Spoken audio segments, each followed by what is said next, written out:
All right, everyone, we start off today talking about the Great Reset and how some of its components really amount to a war on the people worldwide. We have to stop thinking about tyranny as being insular, like a state or a group of states, and think of it more as a general collective of specific classes of people around the world that happen to be moneyed interests.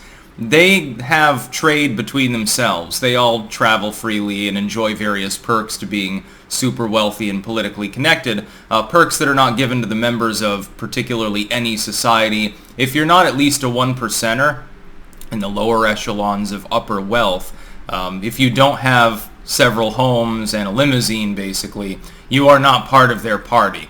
It doesn't matter if you make six figures, you're working rich, you're like a doctor or something. Unless you are the esteemed doctor who happens to be writing monumental volumes and partying with $100 glasses of champagne with Hillary Clinton or something like that, you ain't part of that club either. It doesn't matter that you have a reasonably nice McMansion. Your gilded cage is just more finely gilded than the cages for the rest of us. The Great Reset, effectively, is the dawn of the Third World War. This war is not primarily a shooting war, although they are trying to disarm people, especially in places like the US and Canada where gun ownership is more common. What it really involves is an attempt to throttle production of tangible goods, so commerce in any sense, certainly agriculture. I'll be getting more in depth into that because I had this idea last night, posting about it as well this morning, as well as information, communication, in order to put the squeeze to groups of people that have become problematic. This doesn't, by the way, begin with Trump. Really, you can look back to two movements that I think really were the foreshocks of what we're seeing today with populist uprisings around the world. Agriculture, the farmer protests, trucker protests, etc. And what you see is, in the United States especially, Occupy and the Ron Paul Revolution, sort of the Tea Party movement. Those were successfully squashed out by the establishment, mainly through infiltration. So with Occupy, they used drugs, mainly drugs and communists that were controlled by Soros, like the Antifa types. Those are pawns of the deep state too. With the Ron Paul sort of Tea Party offshoot, usually evangelical moralism, sort of the televangelist crowd manages to corrupt them. Those are also pawns of the deep state, by the way. All the megachurch pastors, you'll notice that they have multiple homes. You'll notice that they party with the celebrity crowd often enough. It's funny, there was that one pastor that got robbed at gunpoint while giving a sermon and robbed of like $1 million of jewelry and is now ranting about how the devil made him do it and shit like that. When the pastor has $1 million worth of jewelry, don't you think that it's maybe not the most biblical thing in the world? Well, some people will overlook it because they are numbskulls. Here's what they want to do, and we see it with all of the moves that they're making. Lockdownerism, for example. Lockdownerism, they took lemons and turned it into lemonade. A pandemic breaks out. What's the first thing the government does? It uses it to attack small businesses and farming and truckers and so forth, to try to corporatize, to try to compact things. Unfazed by it were big corporations. For instance, I remember a surreal moment when I realized that in Rutland, the small town that I call home in the United States, virtually all businesses were forced to close. If they were capable of staying open at all during the peak of the COVID nonsense, they were on brownout mode. And of course, even keeping the lights on and having your employees there when nobody can even come into your store is not economically feasible. But Walmart was allowed to stay open. It was on brownout mode technically too, but they're a mega corporation. They could deal with it. And that's really the plan. What they've realized is that small and regional businesses, family farmers, communities, homogenous communities where people know each other and stuff, can be ripped apart more easily than the sort of globalist, urbanite, billionaire class, globalist crap that they have created. What they want to do, for instance, with farming, when we see fertilizer bans in Sri Lanka, or reductions or regulation in the United States, certainly in Canada, in Ireland, now it's spreading to other countries, France, by the way, years ago. What we see is an attempt to destroy local communities, self-sufficiency, and the capability of independent-minded people to remain at least marginally independent, because they fear them. What they've seen For instance, with the farm protests. We'll use the Netherlands as an example because it's the predominant example. Groups of farmers, which were being abused by the government, started taking their tractors and going around the country blocking roads and throttling supply chains. They were joined by truckers, they were joined by fishing boats and so forth. The government fucking hates these people. They don't want some random Joe to have the leisure of owning 10 acres of land and being able to farm it, being self-sufficient, being an important part of the economy. They don't have a corporate contract. They're self-sufficient. They've got a lot of land and they're capable of doing with it what they want. They've got mobility. They've got independence. They don't want that. What they would rather do is severely reduce the number of these farmers so that factory farming can come in and gobble up that land that isn't going to be used for subdevelopments because there's a housing shortage. That's the grift here in the Netherlands. A corporation owning farmland is fine. Then you have inverted the political situation. Right now, in some countries especially, you have a disproportionate number of small and regional farming groups. They can get together collectively and oppose the government and cause real problems for government policy.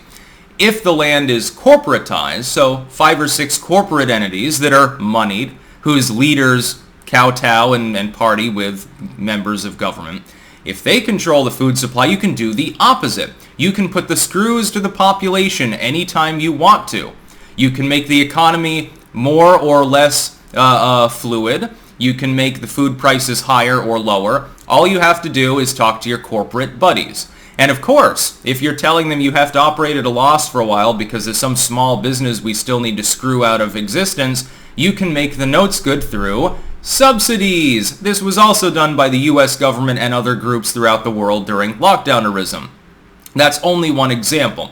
What it is an attempt to control the food supply in order to invert the situation where right now in many countries the food supply is disproportionately controlled by small family farms. It's not necessarily the case in much of the U.S. anymore. Disproportionately, that's Monsanto and corporatized. And they've been trying, by the way, for decades prior to use patent laws to try to screw the small and regional farmers and get them to bend to their will anyway, to keep them on life support. Yeah, you're allowed to have your 100 acres and you can wander around the cornfield, but you're going to have to keep paying us for the corn seed. You're going to be in perpetual near debt, and you're going to be completely reliant upon our farming subsidies for your very existence. Don't you feel independent yet? This is just the next step in trying to enslave the entire world's population. These people have no national loyalty. Most of the time they jet set around the entire world anyway. So, I speak 5 languages and I have no allegiance to any of these countries. Maybe says Klaus Schwab. He's definitely one of the evildoers. He's not the only one, he's just the most visible because he happens to have the look. So he puts on like the Star Trek looking vest and starts rambling about eating crickets. Yeah, I wonder why he's a lightning rod for criticism. Don't believe for a second that he's some sort of evil kingpin. He's part of an oligarchic group of many thousands of people that's doing this sort of shit. Trade deals. Trade disparities are agreed upon between countries, used to mutually screw the smaller people in the population and ingratiate to the wealthy. So you have, for instance, the TPP, which was shot down, but they keep trying to revive it in various forms under various new acronym monikers. The TPP would have effectively allowed a corporatist, a billionaire in the US, to go and screw a bunch of small farmers in Vietnam, and a Vietnamese corporate leader with hundreds of millions, billions of dollars of wealth to move into North Dakota and do the same thing. It's very mutually beneficial for the extremely wealthy and moneyed, the people with power and huge tracts of land and so forth. It's not beneficial for the 99.9% of the population that's not part of that particular group of people. Even if you have reasonable independence, upward mobility, and a reasonable income, you're still not part of that party. You don't necessarily have the expendable capability to safeguard yourself. And when you do create your 40-acre survivalist community, when you do have your 2-acre mini farm and your woodlot and your shooting range and stuff like that, they just come in and use the brute force of government to try to find something to nitpick about. This is why we see over and over, we'll talk about farming briefly again. This is why we see them using the excuse of fighting climate change by reducing nitrogen emissions and methane from cows and stuff. They don't give a shit about that. The cow will still be raised. It'll just be on Bill Gates' farm. The arugula will still be grown, and it will be fertilized, but it won't be fertilized in your family farm. You, with your independent little plot of land, will be screwed by zoning laws and hyper-regulation and regulation in general over and over and over again. You'll quickly find, if you have ever tried to do anything with land, that even in a more laissez-faire part of the world, in a more laissez-faire country, there are still a million rules you have to abide by. It's really, really easy to accidentally break one of the rules, giving them the ability to snuff you out at any time. It's about differential enforcement. If they have no problem with you, they're not going to jump down your throat. But if you happen to be a dissident, if you speak out a little bit too much, all of a sudden, hey, that shack that you just built is not zoned properly. It doesn't have electricity. It doesn't have a foundation. Hey, it's leaning slightly to the one side. This is dangerous. We're condemning your entire property because of this shit shack, this outhouse you just built. They can do this, and it does happen. Look at Ruby Ridge and places like that. The evils of globalism must be destroyed. We need to rip apart the globalist system. You can have global trade and free speech and all of these other things. You can have an intercommunication and travel and trade throughout the whole world. You wouldn't even need strong governments to administer these things. Private groups could easily take care of it. Those groups are empowered by people being more independent. And when a government attempts through these sorts of things, you look at the communications networks, big tech is leaned on by government to snuff out dissidents too. You'll notice that the SEC and similar groups never have a problem with Facebook or groups like that developing scammy technology. But if Odyssey decides to use a pseudo-crypto or something like that, they get sued for millions of dollars by the SEC. Differential enforcement. Rules for thee and not for me. What we see is a situation where if people don't very quickly solve this problem, if we do not revert to a populistic mentality and set up more independence for the average person in the world, the whole world will become like China. There will be a social credit score system worldwide. We're seeing it being built right now. Part of the way to do this is through self-empowerment. If you have the ability to do so, getting off the grid, so to speak, as much as possible is a good idea. Setting up your own networks, farming your own food, make sure it's all heirloom, otherwise Monsanto might sue you. Things like that. Learning new skills is a great way to do this. Self-empowerment, almost like a pseudo-Volkish movement.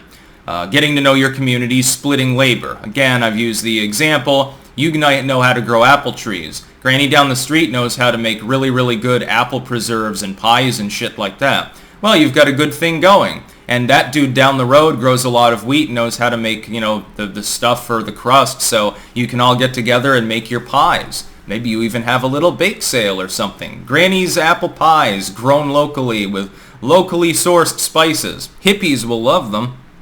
They'll get diabetes, but they'll be happy as they die and their toes fall off. Fighting the Great Reset is World War III, effectively. It's an info war, you could say. So don't eat the bugs. You don't need to. The rich would still be growing the same beef and shit like that. They'll give you your meat ration. If you look at their lifestyles, they're not really concerned about disinformation or climate change or pandemics, which they often start themselves. They're not concerned about these things. That's why they break their own lockdown rules repeatedly. It's why they spray lots of fertilizer on their 100-acre, well-manicured lawns outside of their sprawling mansions. It's why they have beachfront property and they go around in private jets. It's why they have armed guards around them. This particular plutocratic mentality must be snuffed out at all hazards. That's about all. Peace out.